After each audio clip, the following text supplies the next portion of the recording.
স্ক্রিনে দেখতে পাচ্ছি আয়ত ঘন। এটা আবার কি, যখন দুটো ঘনক একসাথে মিলে একটা আকার তৈরি করে সেটা হচ্ছে আয়ত ঘন। এবং তোমরা কি জানো এই আয়ত ঘনের যে কর্ণ আছে তার জন্য কি রুলস ইউজ হয়?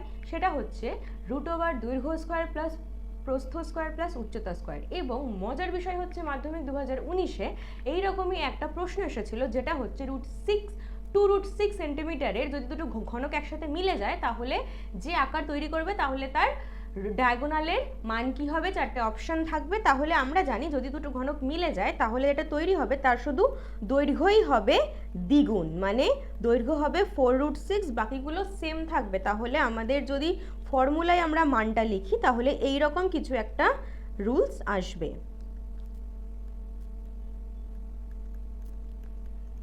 এইবার তাহলে এর মানটা আলটিমেটলি কি হলো? এর মান হবে ultimately 12 centimetre, which is option D. সামনেই মাধ্যমিক 2025, যদি এইরকম আরো ইম্পর্টেন্ট সাজেশন জানতে চাও তাহলে অবশ্যই আমাদের মিনস একাডেমি চ্যানেলটি সাবস্ক্রাইব করো।